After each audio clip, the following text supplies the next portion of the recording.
कहां से करना है जी? और आगे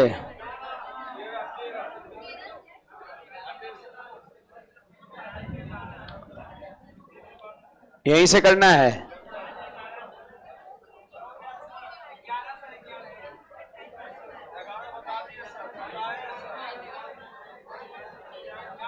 ये तो रमेश वाला हो भी किया था जी।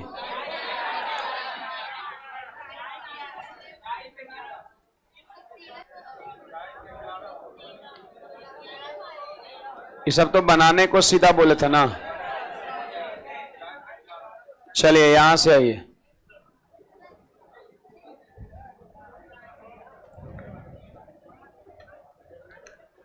देखिए ना सवाल क्या कहता है, सुनिएगा।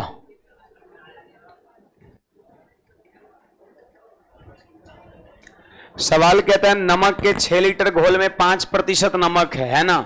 फिर कह रहा है वाष्प द्वारा इस घोल में से 1 लीटर पानी निकाल लिया जाए तो शेष बचे घोल में कितना प्रतिशत नमक होगा। देखिए भाई 6 लीटर आपका पूरा घोल है, 6 लीटर पूरा घोल है, और सवाल कहता है इसका 5% जो है ना नमक है, 5% नमक है। तो बता सकते हैं नमक की मात्रा कितना हो जाएगा। देखो 6 पंचे 30, अब प्रतिशत है तो प्रतिशत की वजह से 2 अंक के पहले डेसिमल बैठाएंगे। प्रतिशत है तो उसके चलते 2 अंक के पहले डेसिमल बैठाएंगे, सही बात है। तो इतना लीटर आपका क्या हो जाएगा, नमक हो जाएगा।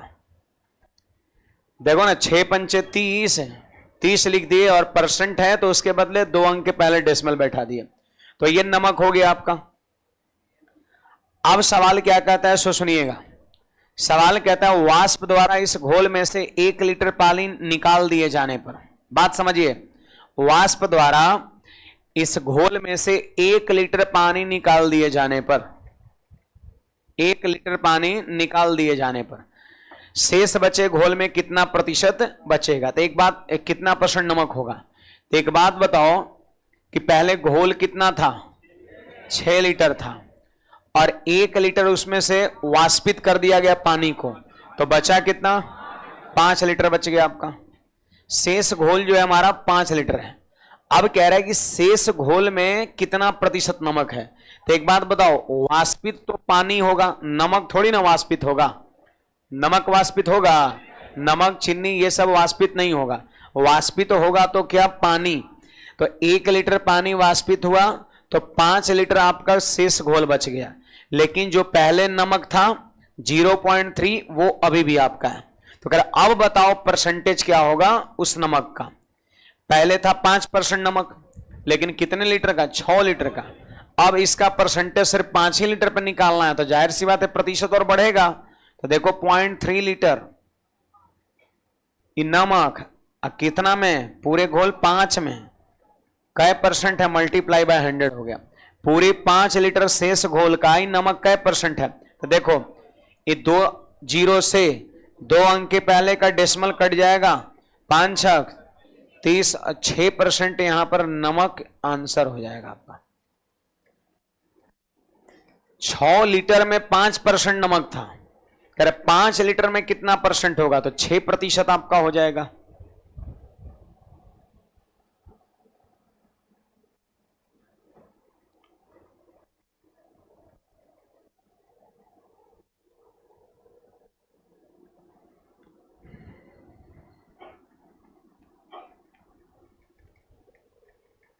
चलिए जल्दी से नोट करिएगा।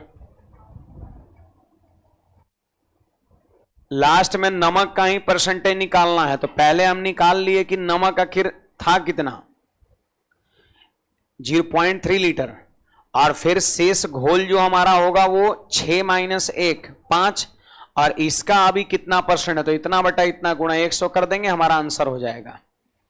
देखिए ये क्वेश्चन यहां पर क्या कहता है सुनिएगा, आप लोग ये सब सवाल रेशियो में भी किए होंगे, बस रेशियो में जो है ना यही सवाल रहता था, यहां प्रतिशत लिखा रहता था इस परसेंटेज के जगह पर, और यहां पर आपका परसेंटेज लिखे हुए हैं। कहता है 300 ग्राम चीनी के घोल में 40% चीनी है, तो आप बताओ 300 ग्राम का 40% कितना होगा, 120 ग्राम। एक अंक के पहले डेसिमल बैठा है, तो क्या 10% का मान हो गया, और 40% का मान लिखना है तो 4 से गुणा कर देंगे। यानी हम कह सकते हैं कि चीनी जो आपका होगा शुगर वो 120 ग्राम होगा, और पानी जो आपका होगा वो 180 ग्राम होगा। 300 ग्राम का 40% चीनी 120 ग्राम, तो 300 में से 120 घटा दिए, बाकी जो बचा वो पानी है। सवाल कहता है कितना ग्राम चीनी और मिलाया जाए, तो चीनी में एक सम क्या किए, ऐड कर दिया। कितना ग्राम चीनी और मिलाया जाए, तो हमने चीनी में एक्स क्या किया, ऐड कर दिया। कहेगा कितना ग्राम पानी और मिलाया जाए, तो पानी में एक सम और ऐड करेंगे। सही बात है। अब देखिए यहां पर ध्यान दीजिएगा, तो नए घोल में 50% चीनी हो जाए, तो चीनी के सामने कितना लिखेंगे, 50, तो पानी के सामने में कितना लिखेंगे, 85 लिखेंगे। 100% में अगर चीनी 50% हो गया तो पानी भी कितना होगा, 85% होगा। सीधी सी बात है। तो खत्म हो गया, 180 उधर गया, 120 जाके घट गया, तो x बराबर कितना, 60 ग्राम, हमारा ये आंसर हो जाएगा।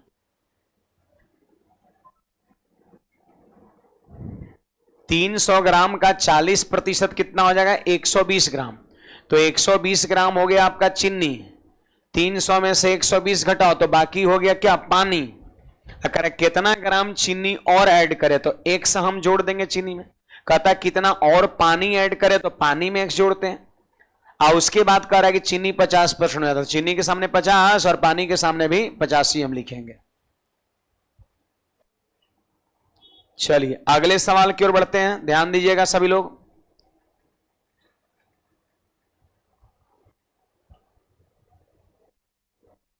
सवाल संख्या 3, ध्यान दीजिएगा।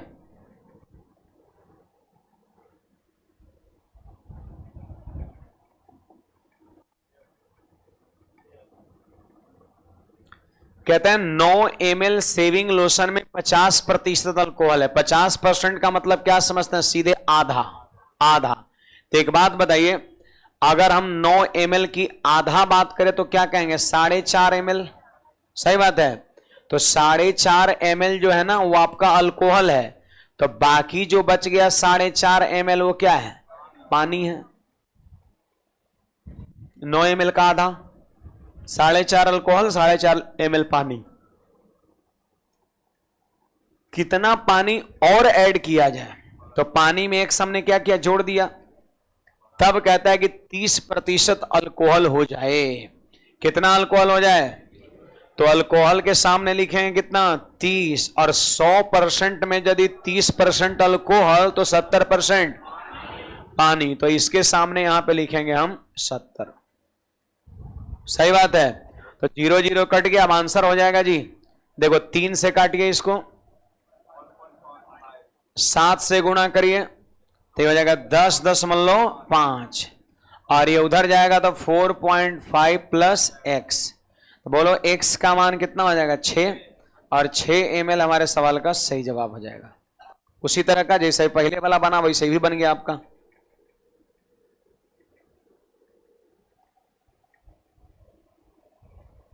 सही बात है।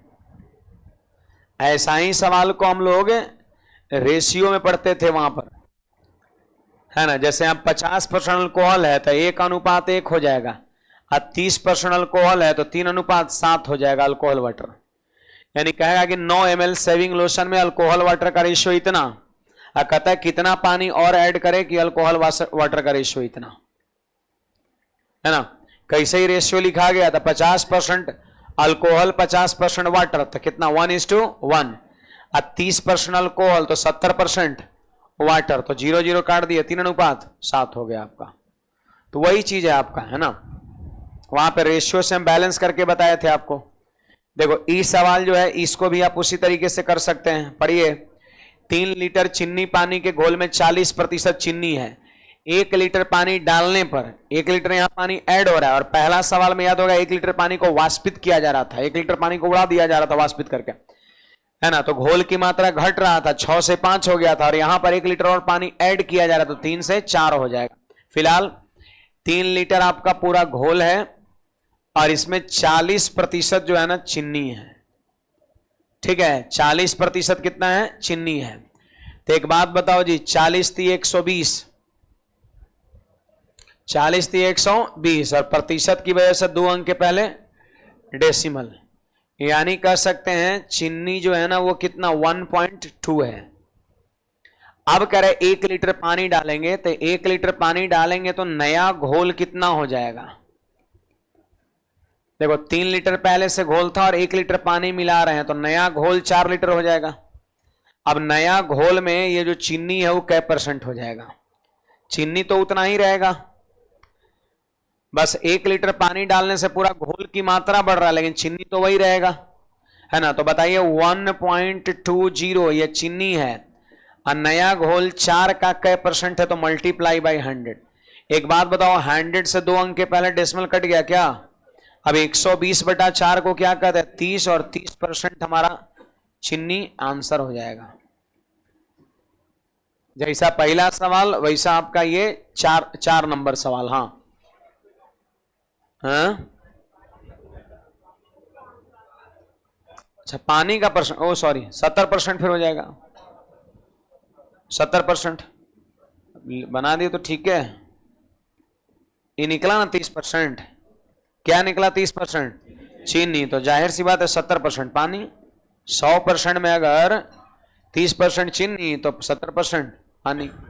हमें लगा शायद पानी का पूछ रहा है, चीनी का पूछ रहा है, कोई दिक्कत नहीं है, चीनी का निकला तो टाइम थोड़ी ना लगा। 30% चीनी तो बाकी 70% पानी। आंसर हमारा सी नहीं होगा जी, पानी पूछ रहा ना, 70% हो जाएगा।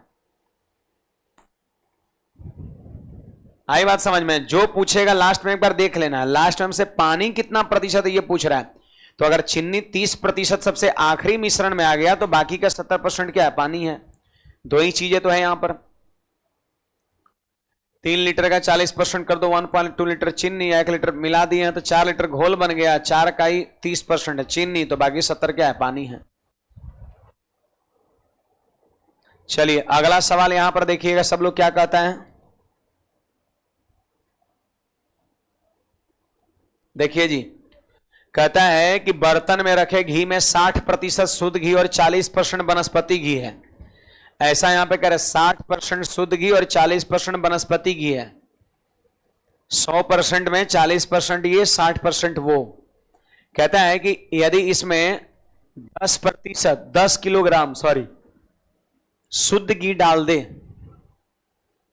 तो पूरे मिश्रण में 20% वनस्पति घी हो जाता है। तो घी की आरंभ में मात्रा कितनी थी आपसे पूछा जा रहा है। देखो तो शुरुआत में क्या मात्रा था, दिया हुआ है क्या, पिछले हर सवाल में लिखा हुआ था आपका। इसके पहले वाले सवाल में क्या था, 900 ml यहां पे सेविंग लोशन था आपका, तो 900 ml का 50% तो 4.5 ml, 4.5 ml। और यहां पे क्या था, फिर एक क्वेश्चन में 300 ग्राम दिया हुआ था टोटल मिश्रण। यहां पर ऐसा कुछ नहीं दिया हुआ है, दिया है खाली कह रहा है ना कि एक बर्तन में 60% शुद्ध घी है और 40% वनस्पति घी है। वनस्पति घी मतलब समझो ये दोनों का मिलावट है, डलडा मान के चलो इसको, डलडा जानते हैं ना, तो उसी का ये मिलावट है। वनस्पति घी हो गया और ये शुद्ध घी हो गया आपका। इसमें 10 किलोग्राम शुद्ध घी ऐड कर दिया जाता है, तो जाहिर सी बात है शुद्ध घी का परसेंटेज क्या होगा, बढ़ेगा, और वनस्पति घी का परसेंटेज घटेगा। तो कह रहे घी की आरंभिक मात्रा कितना था आप बताओ।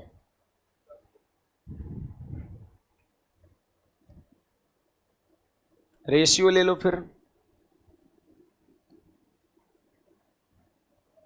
क्योंकि बांट तो सकते नहीं है, टोटल तो दिया नहीं कि बांट सकते हैं।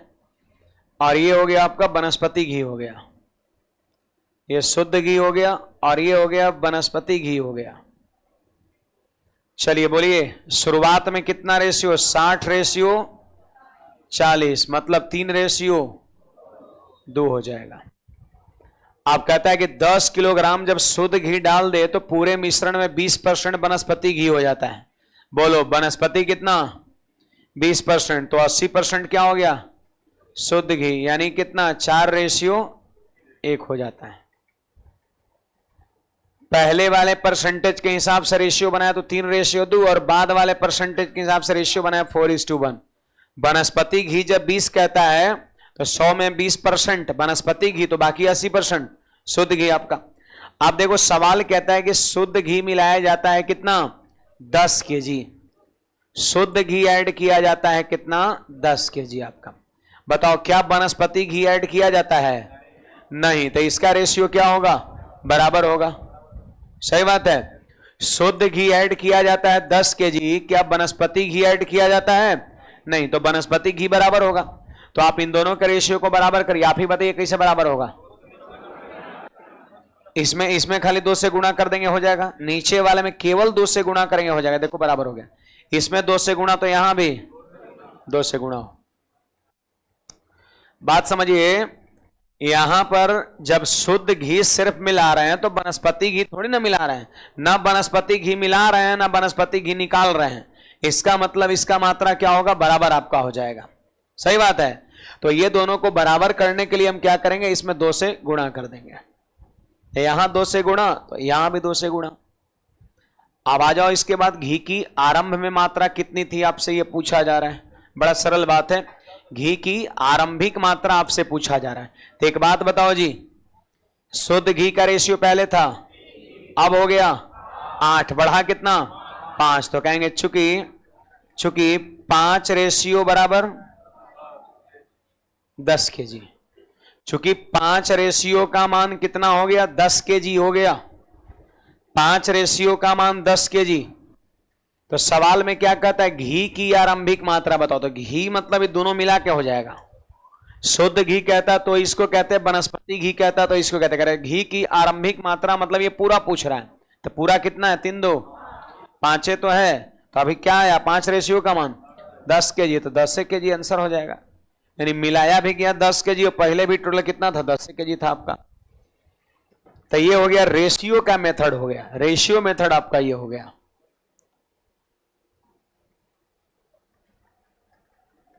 सही बात है, ये रेशियो मेथड हो गया। ये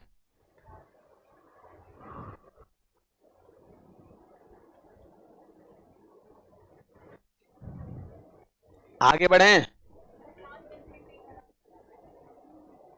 सवाल में क्या कहता है कि शुद्ध घी 10 kg मिलाया जा रहा है। देख लीजिए, तो पहले रेशियो कितना था? 3 था। अब कितना हो गया?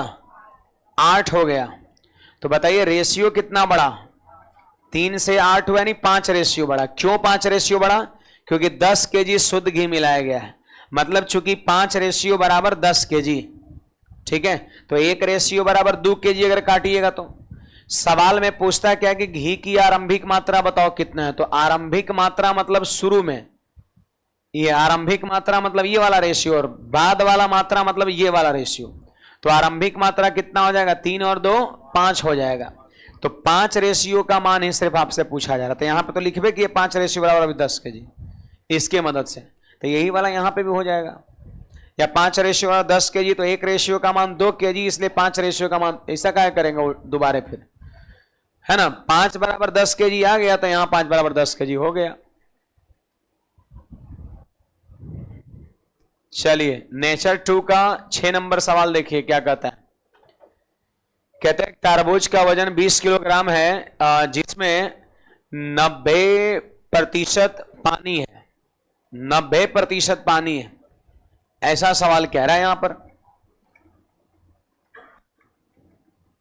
देखिए जी, तरबूज का वजन 20 किलोग्राम है, जिसमें 90% पानी है। सवाल कह रहा है 4 दिन बाद इसमें कुछ पानी उड़ जाता है। 4 दिन बाद जो है ना इसमें से कुछ पानी उड़ जाता है। सही बात है, तरबूज को अगर छोड़ दिया जाए तो वो सिकुड़ेगा ना, वो पानी उसमें से उड़ते जाएगा आपका। तो वही बात है, 20 केजी वजन है तरबूज का, जिसमें 90% पानी ही है। 4 दिन बाद कुछ पानी उड़ जाता है, अब उसमें पानी मात्र 60% रह जाता है। तो कितना पानी उड़ गया, आपसे यही चीजें पूछा जा रहा है।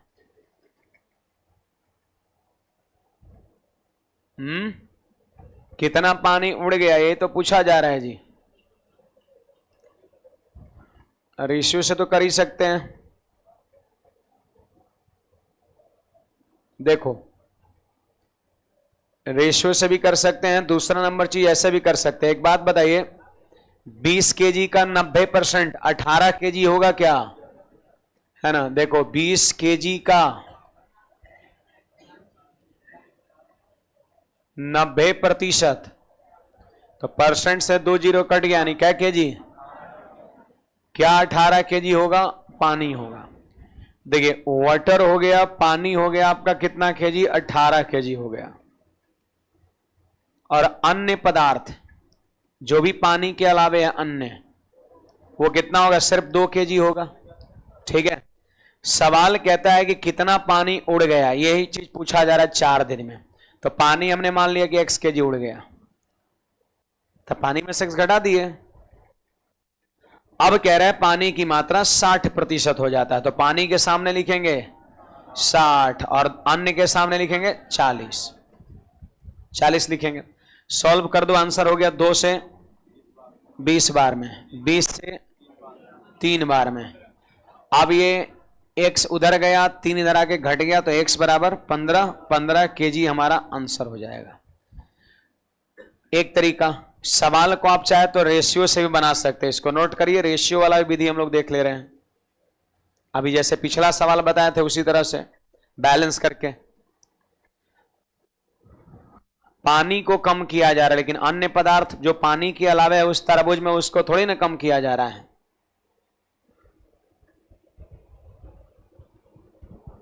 तो अन्य को बैलेंस करके भी कर सकते हैं हम, है ना, रेशियो से।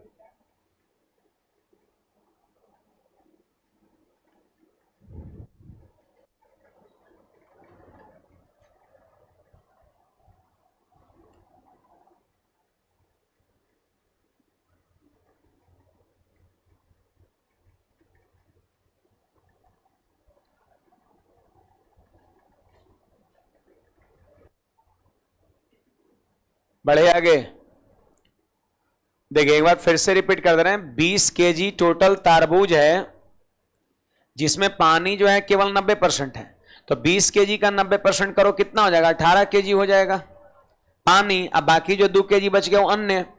करे कितना पानी उड़ जाए, कितना पानी उड़ गया, तो x केजी उड़ गया, तो हमने पानी में सिर्फ x घटाया, वैसे ही है। अब कहता है पानी 60% हो जाता है, तो पानी के सामने 60, और टोटल 100% में अगर 60% पानी है तो अन्य पदार्थ कितना होगा, 40%, इसके सामने 40। सॉल्व कर दिए, x का मान 15 हो गया। एक तरीका हमारा ये हो गया। दूसरा तरीका देखिए क्या कर सकते हैं, रेशियो लगाइए। देखो यहां पे हो जाएगा आपका पानी और यहां पे हो जाएगा अन्य। बोलो पानी 90%, तो 10% अन्य, रेशियो कितना बनेगा, 9:1 बनेगा। बाद में पानी कितना, 60%, तो अन्य कितना, तो 20 से 3 बार में, 20 से 2 बार में। पहले पानी और अन्य का रेशियो था उस तरबूज में 9:1, और जब कुछ पानी उड़ गया तो रेशियो हो गया 3:2। एक बात बताइए, पानी ना उड़ रहा है, पानी ना उड़ रहा है, अन्य में कोई परिवर्तन नहीं हो रहा है, तो अन्य के रेशियो को बराबर करो। बोलो कैसे बराबर होगा, उसमें 2 से गुणा करेंगे, तो यहां 2 से गुणा, तो यहां भी 2 से गुणा। सही बात है। अब चलिए यहां पर देखिए, कहता है कितना पानी उड़ गया, कितना पानी उड़ गया। तो पहले पानी कितना था, 18 के रेशियो में, और अब पानी हो गया 3 के रेशियो में। नहीं समझो, 15 रेशियो उड़ गया है। कितना रेशियो कम हुआ, 15 रेशियो कम हो गया, और इसी का मान आपसे पूछा जा रहा है।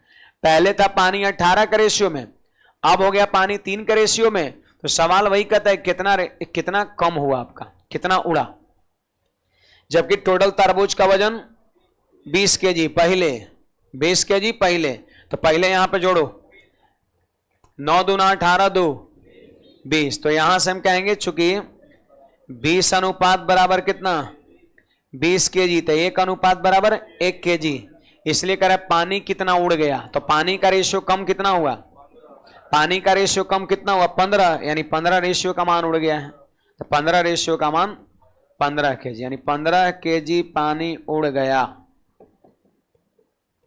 आंसर हो जाएगा। यही तो समझना है क्या दिया है और क्या निकालना है। प्रारंभिक वजन टोटल दे रखा है 20 kg, तो जोड़िए 18 2 20, अनुपात बराबर 20 kg, तो 1 अनुपात बराबर 1 kg। सवाल कहता है पानी कितना उड़ गया, तो अब देखो ढूंढो कि क्या निकालना है हमको, तो देखेंगे पानी पहले था 18 के रेशियो में, अब हो गया 3 के रेशियो में, तो उड़ा इसका मतलब 15 के रेशियो में, तो 1 रेशियो बराबर 1 kg, तो 15 रेशियो बराबर 15 kg आपका।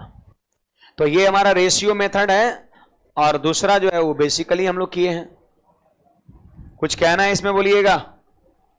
चलो तो अगला सवाल जो है आपके नाम रहेगा, ये उसी तरह का सवाल है ना। एक तरबूज का वजन 30 kg था, 90% पानी है 10 दिन बाद। देखो यहां पे जो दिन लिखा है ना 4 दिन बाद और 10 दिन बाद, इसका यहां पर कोई यूज नहीं है, समझे। पानी की मात्रा अन्य पदार्थ की मात्रा, ऐसी कह रहा है कि 4 दिन बाद कुछ पानी उड़ जाता है, यहां कह रहा है 10 दिन बाद कुछ पानी उड़ जाता है। तो उम्मीद करते हैं ये सवाल आप लोग से बन जाएगा, उसी तरह का है।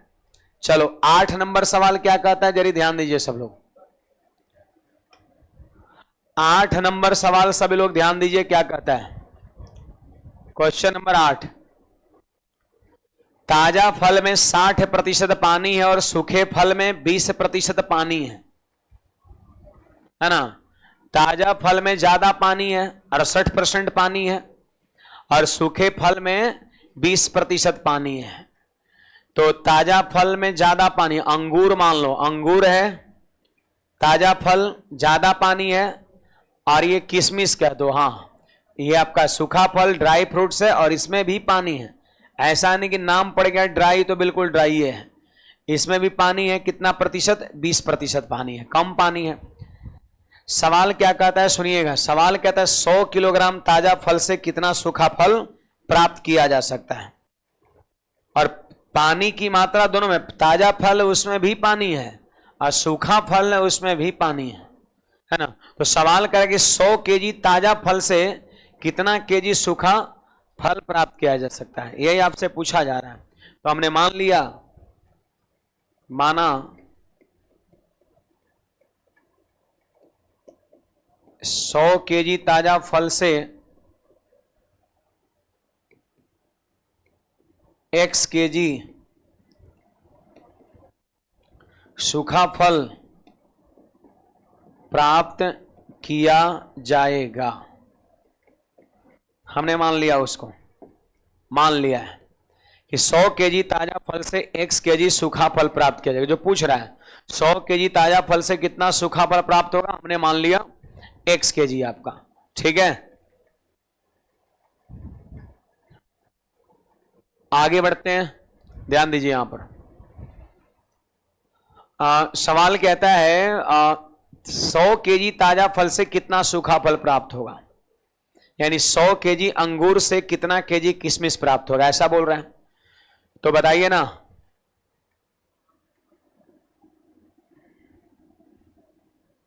सौ kg ताजा फल है, सही बात है। इसमें पानी कितना है, 68% है ना। तो कह सकते हैं 100 kg जो है ताजा फल है, इसमें 68% पानी है, तो पानी को आप इसमें से निकाल दीजिए, कितना बचेगा 68% माइनस करिए 32%, क्या 32%। तो हम कह सकते हैं 32% जो है ना वो आपका क्या है, पूरे पानी को निकाल दिए। ये सूखा है, इसमें कोई नमी नहीं है आपका, पानी को हटा दिए, ये अन्य पदार्थ हो गया, प्योर सूखा। 100 kg ताजा फल था, इसका 68% पानी है, तो जाहिर सी बात 32% क्या होगा आपका, सूखा होगा। तो इधर देखिए हमने लिखा है सूखा, कि ताजा फल में कितना सूखा। अच्छा एक बात बताओ, यही 100 kg ताजा फल से कितना सूखा फल प्राप्त हो रहा है, एक्स, तो इसको एक्स से इक्वेट नहीं कर सकते हैं। क्यों? एक्स क्या है? ये सूखा है कि सूखा फल है? फल है। यहां पूरे पानी को निकाल दिए हैं, 68% पानी था, पूरा का पूरा निकल गया, सिर्फ 32% जो बचा वो पानी नहीं है, पानी के अलावा अन्य पदार्थ है, आप ये समझ लो। ठीक है, प्योर सूखा, इसमें थोड़ी भी नमी नहीं है। तो इधर जब प्योर सूखा लिखे हैं तो इधर भी आपको क्या लिखना पड़ेगा? प्योर सूखा। ये तो गणित है आपका, गणित में LHS RHS सेम करना होता है।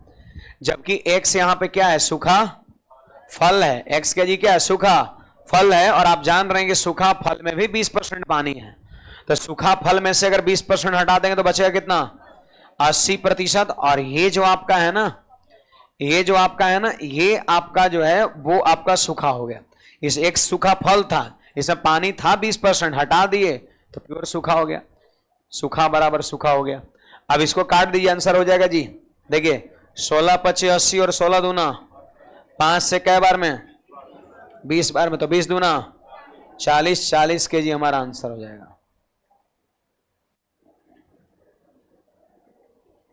हमने सूखा को सूखा से इक्वेट कर दिया। पार कर गया क्या? छापी एक बार फिर से रिपीट करते हैं।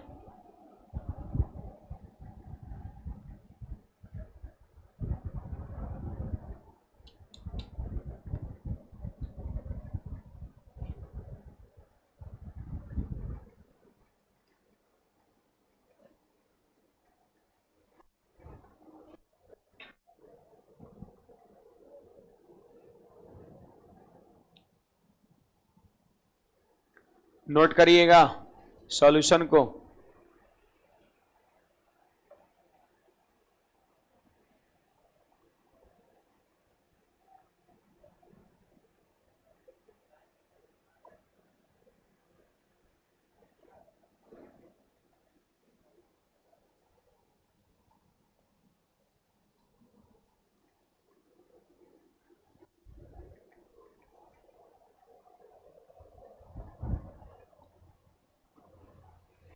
देखिए जी, फिर से एक बार रिपीट करते हैं, समझने का प्रयास करिए। देखो ये दोनों साइड बराबर करना एकदम जरूरी है। सवाल में करें कि 100 किलोग्राम ताजा फल से कितना सूखा फल प्राप्त होगा, तो हमने मान लिया कि 100 केजी ताजा फल से x केजी सूखा फल प्राप्त होगा। और पानी जो है ताजा फल में भी 68% और सूखा फल में भी पानी है 20%। और यहां पर आपको एक रिलेशन बनाना पड़ेगा, एक इक्वेशन बनाना पड़ेगा, तब जाके x का वैल्यू आपका निकलेगा। तो सीधा बात है कि 100 केजी ताजा फल है और जिसमें 68% पानी है, तो इसका जो 32% है वो प्योर सूखा है, पानी के अलावे। तो इधर अगर पानी के अलावे है तो उधर भी पानी के अलावे करना पड़ेगा। x केजी जो सूखा फल बना है वो किससे बना है? 100 केजी से बना है। 100 केजी से x केजी सूखा फल, इससे इसी से बना है आपका ये। लेकिन अभी इसमें ये था 100, तो 68 पानी था, और इसी से बना है ये आपका, कह सकते हैं अंगूर सही किशमिश बना है आपका, लेकिन इसमें भी 20% की पानी है। तो पानी यहां से हटा देंगे, यहां से पानी हटा देंगे तो 80% पानी के अलावे, और यहां भी जो है इसका 32% लिखे पानी के अलावे, दोनों को इक्वेट कर दिए, x का मान निकल गया। 16 से 5 बार में 16 से 2 बार में 5 से 20 और 20 दूना 40। नहीं, ऑप्शन से मिलाइए, तो ऑप्शन से इसको मिलाइए, बताइए, सोचिए अगर सूखा फल 40 केजी होगा तो देखिए 100 केजी ताजा फल में 68% पानी है, तो सूखा कितना हो जाएगा? 32 केजी। सूखा फल नाम मत दीजिए, इसको फल मत कहिए, सूखा 32। आइए सूखा फल कितना है? यही 100 से प्राप्त हुआ है, लेकिन इसमें भी पानी है, इसमें से 20% आप माइनस करो, तो इसका 10% 4, 20% 8 माइनस करेंगे तो क्या हो जाएगा? 32 केजी हो जाएगा। फिर ये भी सूखा हो जाएगा, सूखा बराबर सूखा, देखिए दोनों सेम आ गया, 32 बराबर 32। 100 में 68 पानी निकाल दिए, बचा 32, और इसी से ये मिला है 40। इसी में से पूछ रहा है कितना सूखा फल, लेकिन इसमें 20% पानी है, यहां भी पानी को निकालो, बच जाएगा 32, दोनों सेम सेम। बाकी किसी और ऑप्शन में ऐसा नहीं होगा। यानी हम कह सकते हैं 100 केजी ताजा फल से 40 केजी सूखा फल प्राप्त किया जा सकता है। अगर ताजा फल से 68% पानी निकाल दे और सूखा फल 40 के से 20% पानी निकाल दे तो दोनों आपका सूखा बराबर सूखा सेम हो जाएगा 32-32। नहीं बुझाया? यही बात है और क्या है। एक बार जाके घर पे भी रिवाइज करना एक दो बार। देखो ये यहां पे हेडिंग लगा लेंगे income tax based question, income tax based question, income tax based question. देखो थोड़ा सा यहां पे हम लोग 2 मिनट कुछ थ्योरी देखेंगे ना, उसके बाद आगे बढ़ेंगे। इनकम टैक्स बेस्ड क्वेश्चंस,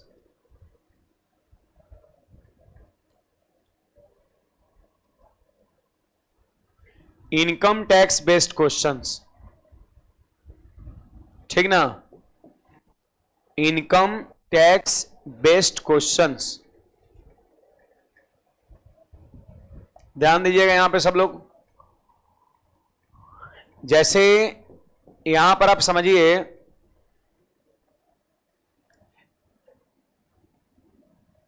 एक होता है आपका, जानते हैं, एक हो गया कुल आय हो गया, ठीक है, जिसको हम लोग ग्रॉस इनकम कहते हैं।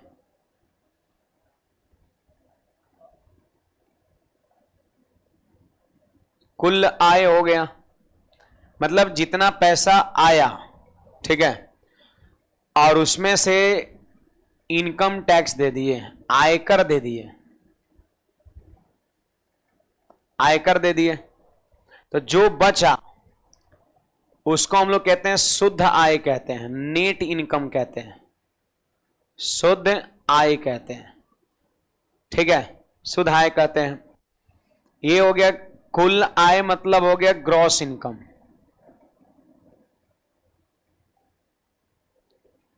में से इनकम टैक्स दिए,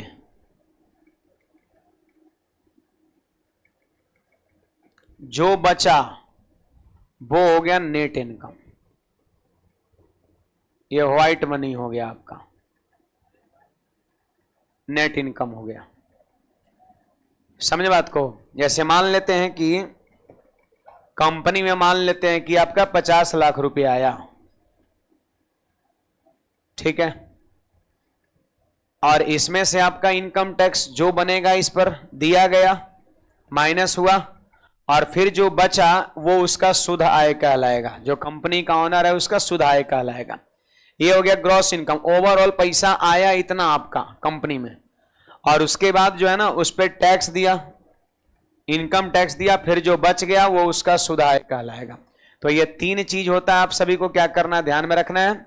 जितना टोटल पैसा आया ग्रॉस इनकम, जितना आयकर दिया माइनस कर दो, जो बचा वो नेट इनकम कहलाएगा, है ना, ये ध्यान रखना है। अब जैसे देखिएगा यहां पर अगर कोई कह देगा टैक्स का परसेंट, अगर कोई पूछ देगा टैक्स का परसेंटेज, अगर पूछ देगा कि आखिर कितना परसेंट इनकम टैक्स है,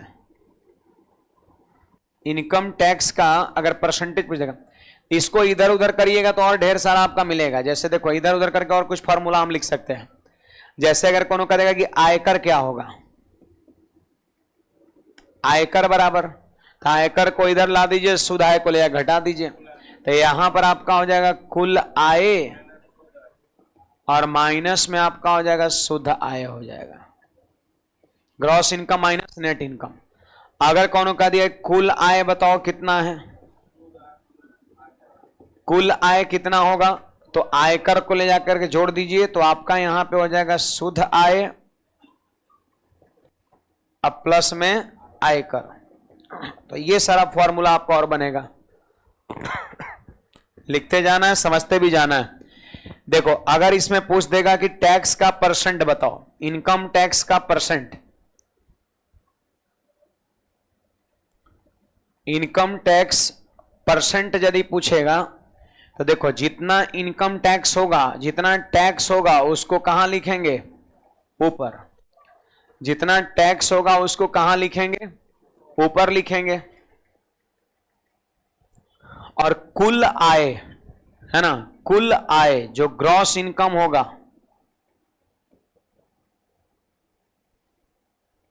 उसको नीचे और मल्टीप्लाई बाय 100। यही आपका हो जाएगा इनकम टैक्स परसेंट। जैसे 2000 रुपये आया, उसमें से 20 रुपये टैक्स दे दिए, तो आखिर टैक्स का परसेंटेज क्या है? तो 2000, देखो 2000 रुपये पर ही 20% आएगा, जिस पर लग रहा है उसी को नीचे में लिखेंगे। 20%, 20 रुपये अगर टैक्स हमको देना पड़ा तो किस में देना पड़ा? 2000 रुपये में से, तो 2000 को ही नीचे में लिखेंगे, ग्रॉस इनकम को ही नीचे में लिखेंगे और मल्टीप्लाई बाई क्या कर देंगे? 100। यहां पर परसेंटेज आपका निकल जाएगा, समझे? तो याद रखना, इनकम टैक्स का परसेंटेज जब पूछेगा तो टैक्स और बटा में ग्रॉस इनकम इंटू आपका 100 हो जाएगा। लिखिएगा इतना को जल्दी से, छप गया। इसके बाद देखिएगा यहां पर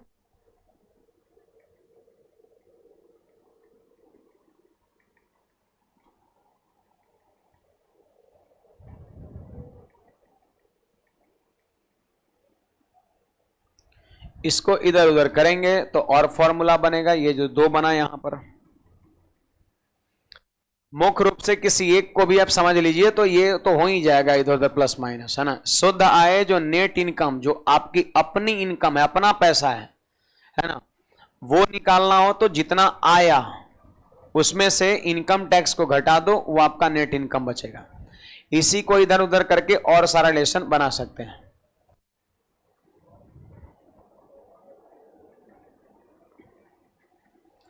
लिख लिए जी, यहीं पे रोकेंगे इसको, क्योंकि यहां से आगे बताएंगे तो क्वेश्चन तो नहीं हो पाएगा, फिर कल भुला जाइएगा आप, है ना। अभी थ्योरी अभी थोड़ा सा और अभी इसमें है ना, तो कल देखेंगे यहां से आगे, तब मजा आएगा, ऐसे अधूरा रह जाएगा आपका। ठीक है, गर्ल्स लोग पहले निकलेगी।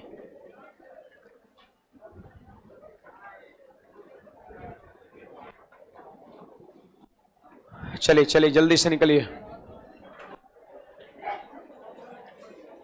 सुबह में 8 बजे एडवांस मैथ स्टार्ट हो रहा है, मंगलवार से। एडवांस मैथ नया चैप्टर ज्यामिति, गणित का सबसे बड़ा चैप्टर शुरू हो रहा है।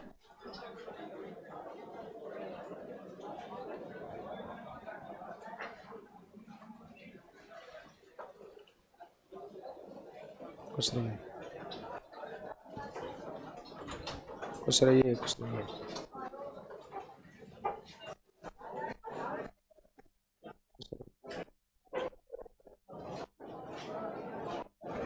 खुश रहिए, खुश रहिए।